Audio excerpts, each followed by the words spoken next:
Hello दोस्तों, कैसे हो आप सब लोग। मैं रवि आपका स्वागत करता हूं आपके यूट्यूब चैनल सरकारी जॉब अलर्ट पे। दोस्तों, आज का वीडियो स्पेशल रहने वाला है। आरएसएसबी की तरफ से दो एग्जाम थी, उनका कैलेंडर में हालांकि डेट जो एग्जाम डेट है वो पहले ही जारी हो चुकी थी। ठीक है, अब पर्टिकुलर नोटिस आया है दो एग्जाम का रिगार्डिंग। ठीक है, अब इसमें देख सकते हो, आप सामने देख रहे होंगे। आपके यहाँ पे दो एग्जाम है, पशुधन सहायक भर्ती, ठीक है, और साथ में संविदा लेखा सहायक। ठीक है, इनके एग्जाम डेट और साथ में इनका जो टाइमिंग है वो कितना है वो चीज़ बताइए। साथ में आपका जो एडमिट कार्ड है, सिटी इंटीमेशन है, वो किस तरह से आप देख सकते हो, वो सारी इसमें इस नोटिफिकेशन में दी गई है। तो दोस्तों, जो भी कैंडिडेट इस एग्जाम के लिए प्रिपेयर है, ठीक है, उन्होंने एग्जाम फॉर्म भरा है और एग्जाम देने के लिए तैयार है। तो दोस्तों आपको इस वीडियो को पूरा अंत तक देखना है। क्या क्या चीजें अपडेट इसमें दी गई है वो भी चीजें मैं आपको क्लियर कर दूंगा। जो कैंडिडेट अब तक हमारे चैनल को सब्सक्राइब नहीं करा, सब्सक्राइब कर लीजिए, साथ में वीडियो को लाइक कीजिए, शेयर कीजिए और बेल आइकन दबाना ना भूले, इससे आगामी जो भी कोई अपडेट हो आपको टाइम पे मिलता रहे। तो बिना देरी के शुरुआत करते हैं इस वीडियो की।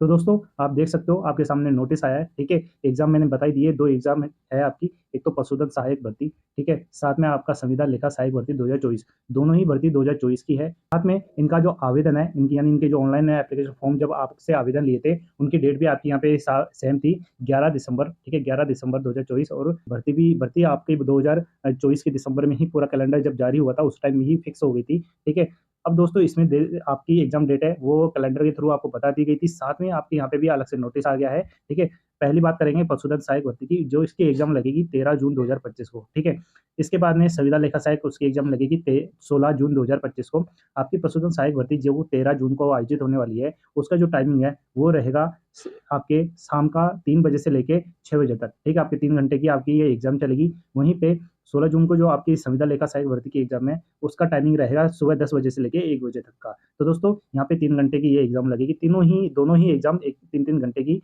है। ठीक है दोस्तों, और साथ में यहाँ पे और देख सकते हो आपका जो सिटी इंटीमेशन है, ठीक है, यानी किस जिले में आपकी जो एग्जाम है वो आयोजित होगी, उसकी सूचना आपको यहाँ पे 9 जून को आपको मिल जाएगी। दोस्तों, 9 जून को आपको इसकी पूरी सूचना मिल जाएगी कि जो आपका सिटी इंटीमेशन है, जिला है, किस जिले में आपकी परीक्षा होगी। तो दोस्तों, उसकी सूचना 9 जून को आपको प्राप्त हो जाएगी। ठीक है, उसको आप एसएसओ आईडी से देख सकते हैं। ठीक है, और साथ में एडमिट कार्ड की बात करें कि आपकी जो एडमिट कार्ड है, वो एडमिट कार्ड आपके 11 जून आपको आपको मिलने स्टार्ट हो जाएंगे। ठीक है, आपकी एसएसओ आईडी है, वहां से आप डाउनलोड कर सकते हो, या फिर आपका यहाँ प्रोसीजर पूरा दिया गया है। ठीक है, यूआरएल है आपका http://requirement.rajasthan.gov.in। ठीक है, जब इस यूआरएल लिंक को आप गूगल पे कॉपी पेस्ट करोगे, ठीक है, क्लिक करने के बाद में आपके सामने ऑफिशियल वेबसाइट ओपन हो जाएगी। ठीक है, वहां आपको लिखा हुआ दिखाई देगा गेट एडमिट कार्ड ऑप्शन। जब इस पे आप क्लिक करोगे, ठीक है, वहां पे आपको फर्स्ट नंबर पे आपको ये दो भर्ती है, पशुधन सहायक भर्ती और संविदा लेखा सहायक भर्ती। ठीक है, इनके आपको पूरा जो लिंक है एडमिट कार्ड का वो दिखाई दे जाएगा। आपका सिटी इंटीमेशन के टाइम पे सिटी इंटीमेशन वाला ऑप्शन दिखाई दे जाएगा, और जब 11 तारीख को आपका एडमिट कार्ड जारी होगा तो उसका लिंक उस टाइम पे आपका इनेबल हो जाएगा।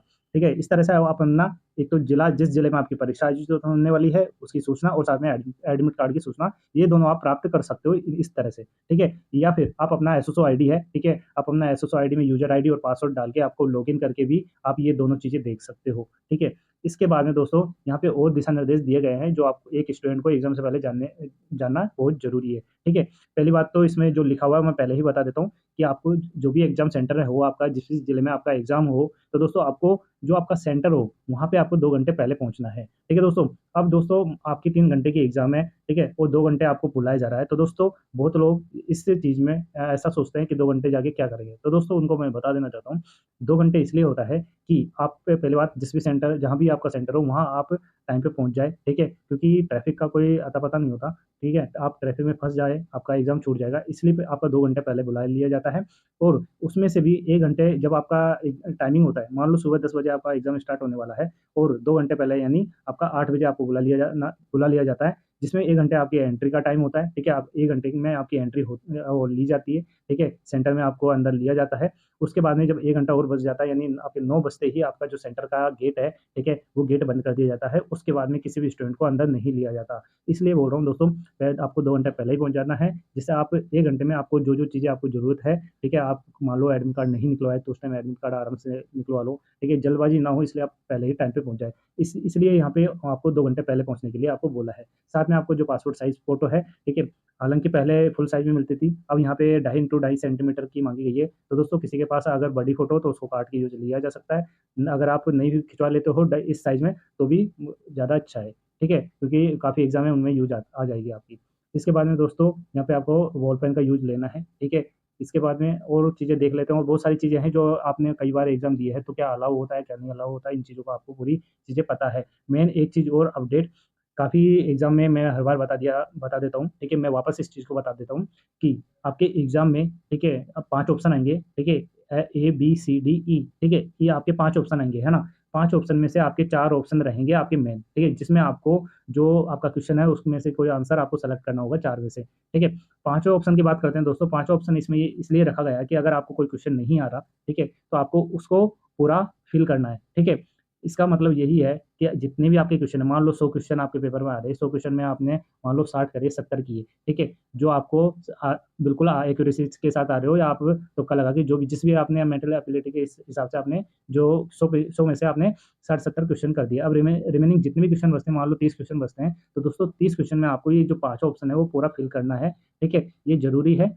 होगा क्या, अगर आपने 100% का जैसे 100 क्वेश्चन है, 100 क्वेश्चन में से उसका 10% यानी 10 क्वेश्चन, ठीक है? 10 क्वेश्चन अगर आपने बिना होल करे हुए छोड़ दिया, ठीक है? तो उस टाइम आपका होगा क्या, आपका 1/3 नेगेटिव मार्किंग के हिसाब से आपका जो मार्क्स है वो काट लिया जाएगा, ठीक है? उसके बाद अगर इसके अलावा 10 क्वेश्चन के अलावा अगर 1 क्वेश्चन अगर आपने और हो जो फिल नहीं करा यानी 11 क्वेश्चन ऐसे जो आपने फिल नहीं करे, तो दोस्तों उस कंडीशन में होगा क्या, चाहे आप कितने ही अच्छे मार्क्स क्यों नहीं आ रहे हो आपके, आपको उस एग्ज़ाम की भर्ती से बाहर कर दिया जाएगा। इसलिए आपको पहले ही बता रहा हूँ, आप जितने क्वेश्चन आपको आए, 100 में से अगर 60 आए तो 60 कर देने हैं, बाकी ब जो रिमेनिंग बचते हैं 40 क्वेश्चन उसमें आपको 50 जो पाँचों ऑप्शन है उसको उस गोले को पूरा भरना है, फिल करना है, ठीक है? इस चीज़ को आपको ध्यान रखना बहुत ज़रूरी है, ठीक है?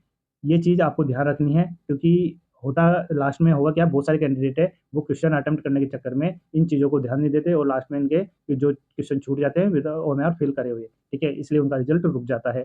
साथ में दूसरा अपडेट देख लेते हैं, ड्रेस कोड के बारे में दिया हुआ है। तो दोस्तों ड्रेस कोड आपको सारी चीज़ें पता ही है, क्या चीज़ें पहनिए, एक अगर मेल कैंडिडेट है उसको क्या पहन के जाना है और एक फीमेल है उसको क्या पहन के जाना है और क्या नहीं पहन के जाना, उन चीज़ों का आपको पूरा भली-भाँति भी पता है, ये चीज़ें बताने की कोई ज़रूरत नहीं है, ठीक है? यहाँ पे और कोई रूल्स एंड रेगुलेशन दिए गए हैं, ठीक है? तो उन चीज़ों में आपको बिल्कुल भी पढ़ना नहीं है, आपको अपनी एग्ज़ाम की तैयारी अगर आपकी है, तो आपको ओनली आपका एडमिट कार्ड, ठीक है? आपकी ओरिजिनल आईडी, आपकी पासपोर्ट साइज़ फ़ोटो, ठीक है? और बॉल पेन, ये चीज़ें आपको ले जानी है, इसके अलावा कुछ नहीं ले जाना, आपको इस एग्ज़ाम देनी है और फ्री होना है। तो दोस्तों इसके अलावा आपको कोई ऐसी चीज़ें नहीं करनी, जिससे आप इस एग्ज़ाम की भर्ती से बाहर हो सको और आपको कोई कानूनी कार्रवाई आपके ऊपर हो। ठीक है दोस्तों, इस तरह से जो मेन डाटा था, जो सूचना थी, ठीक है, वो इसमें बता दी गई है। इसके अलावा दोस्तों अगर कोई अपडेट आता हो, वो मैं आपको क्लियर कर दूँगा, ठीक है? फिलहाल जो भी कैंडिडेट पशुधन सहायक भर्ती और साथ में संविदा लेखा सहायक भर्ती के एग्ज़ाम दे रहे हैं, उनको मेरी तरफ से बहुत-बहुत बधाई। आप जितना अच्छा हो पेपर अच्छा कीजिए और सिलेक्शन लीजिए, ठीक है? और साथ में जो मैंने बताया 5 ऑप्शन, तो 5 ऑप्शन आज जितने आपने कर लिए, जितने रिमेनिंग रह गए, उसको उस में ओएमआर फिल करके आना है। एक गोला भी बिल्कुल फिर खाली नहीं छोड़ना है, ठीक है? इस चीज़ को आपको ध्यान रखना है,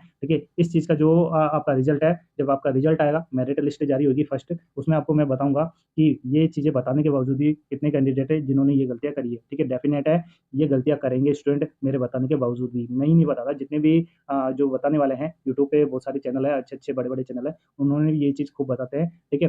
फिर भी स्टूडेंट है वो ये चीज़ें गलतियाँ करते हैं। इसका रिज़ल्ट जब आएगा तब मैं वापस इस चीज़ को बताऊँगा कि बताइए ये चीज़ें उनको मालूम होते हुए भी ये गलतियाँ करते हैं स्टूडेंट। ठीक है दोस्तों? इसके अलावा दोस्तों जो भी कोई अपडेट आता आएगा आरएसएसबी की तरफ से यानी राजस्थान कर्मचारी चयन बोर्ड जयपुर की तरफ से, तो उसकी सूचना आपको टाइम पे मिल जाएगी। ठीक है? आपको हमारे यूट्यूब चैनल को सब्सक्राइब करना है। साथ में हमारे टेलीग्राम का चैनल का लिंक है, वो हमारे वीडियो के डिस्क्रिप्शन बॉक्स में दिया गया है। उसको क्लिक करना है, जॉइन करना है, वहाँ पे भी आपको सारी अपडेट मिल जाएगा। तो दोस्तों इस वीडियो को मैं यहीं समाप्त करता हूँ। मिलता हूँ नए अपडेट, नए नोटिफ़िकेशन, नए रिज़ल्ट के साथ में। धन्यवाद। जय हिंद।